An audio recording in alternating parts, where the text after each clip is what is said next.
തമിഴ്നാട്ടിൽ വിജയ് അദ്ദേഹത്തിൻ്റെ വിജയ കൊടി നാട്ടുകയും മുഖ്യമന്ത്രി കസേരയിലിരുന്ന ഭരണം തുടങ്ങുകയും ചെയ്തു. പിന്നാലെ വിവാദങ്ങളും കൊള്ളിവയ്പ്പുകളും അതുപോലെ തന്നെ കുതികാലി വെട്ടലുകളുമൊക്കെ എല്ലായിടത്തും ഉള്ളതുപോലെ അവിടെയും ഉണ്ട്.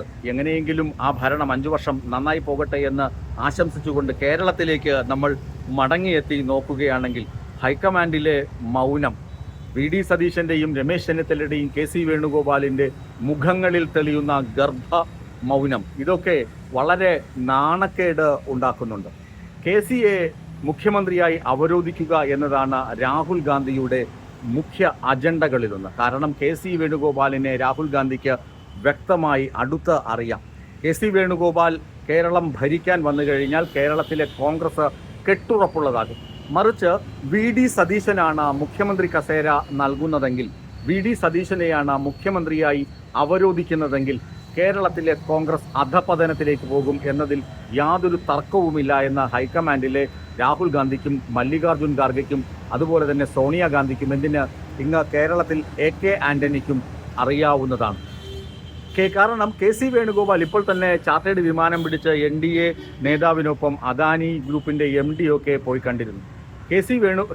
വി ഡി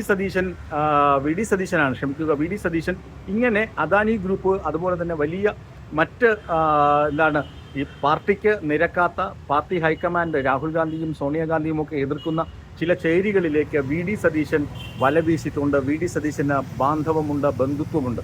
അതിൽ പ്രധാനിയാണ് അദാനി ഗ്രൂപ്പ്.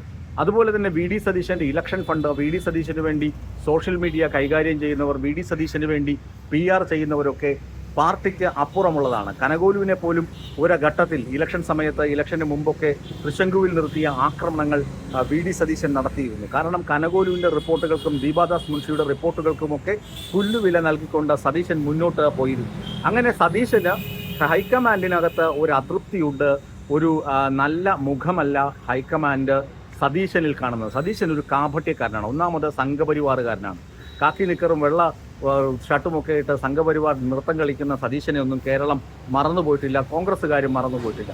അയാൾ നാവെടുത്താൽ കള്ളം മാത്രമേ പറയുകയുള്ളൂ. അയാൾ പുസ്തകം വായിക്കും, അല്ലെങ്കിൽ യാത്ര ചെയ്യും, സഞ്ചരിക്കും എന്നതൊക്കെ നല്ല കാര്യമായി കാണാമെങ്കിലും അയാൾക്ക് ജനങ്ങളുമായി യാതൊരു കമ്മിറ്റ്മെൻറ്റുമില്ല, ബന്ധുത്വവും ഇല്ല. അയാളുടെ വ്യക്തി താല്പര്യങ്ങൾക്കും സ്വാർത്ഥ താല്പര്യങ്ങൾക്കും വേണ്ടി പെരുമാറുന്ന വ്യക്തിയാണെന്ന് ഹൈക്കമാൻഡിന് ഇതിനകം ധാരാളം കോണുകളിൽ നിന്ന് അഭിപ്രായവും ലഭിച്ചിട്ടുണ്ട്. അതുകൊണ്ട് സതീശനാണ് മുഖ്യമന്ത്രിയായി വരാൻ ഇവിടെ സോഷ്യൽ മീഡിയയിലും ഫ്ലെക്സ് യുദ്ധമൊക്കെ നടത്തുന്ന ആളുകൾ സതീശനെ മുഖ്യമന്ത്രിയായി കൊണ്ടുവരാൻ ശ്രമിക്കുന്നുണ്ട് എന്ന പൊതുപ്രതീതി ഉണ്ടാകുന്നുവെങ്കിലും ഇതിന് പിന്നിൽ പ്രവർത്തിക്കുന്നത് സതീശൻ്റെ നേതൃത്വത്തിലുള്ള, അല്ലെങ്കിൽ സതീശൻ പണം കൊടുത്തു വെച്ചിട്ടുള്ള PR ഏജൻസികളും മുൻ ചില മാധ്യമപ്രവർത്തകരുണ്ട്. അവരൊക്കെയാണ് സതീശൻ്റെ ടീമിലുള്ളത്. അവരാണെന്ന് കേന്ദ്ര നേതൃത്വത്തിന് കൃത്യമായി അറിയാം. അതാണ് സതീശനെ എങ്ങനെയെങ്കിലും അധികാര സ്ഥാനത്തു നിന്ന് അകറ്റി നിർത്തുക എന്ന ഒരു തീരുമാനത്തിലേക്ക് ഹൈക്കമാൻഡ് എത്തുന്നതെന്നാണ് ഞാൻ അന്വേഷിച്ചപ്പോൾ അറിയാൻ കഴിയുന്നത്. പിന്നെ ഈ മൃഗീയമായ MLA-മാരുടെ ബന്ധുത്വമൊക്കെ ഇപ്പോൾ 45 ആളുകൾ സതീശനെ പിന്തുണച്ചു എന്ന വാർത്തയൊക്കെ പുറത്തു വരുന്നുണ്ട്. അങ്ങനെയൊക്കെ ഒരു പക്ഷേ എങ്കിൽ സതീശന് മുഖ്യമന്ത്രി കസേര കൊടുക്കുകയാണെങ്കിൽ കേരളത്തിൽ കോൺഗ്രസിൻ്റെ കാര്യം കട്ടപ്പുകയാണ്. കേരളത്തിൽ വി.ഡി. സതീശൻ്റെ മറവിൽ സംഘപരിവാറുകാർ വളരും, അതിനകത്ത് തർക്കമൊന്നുമില്ല. സംഘപരിവാറുകാർ വാ തുറന്നു കഴിഞ്ഞാൽ വി.ഡി. സതീശൻ കമ എന്നൊരു അക്ഷരം മിണ്ടുകയുമില്ല. വി.ഡി. സതീശന് അതേ അവസരം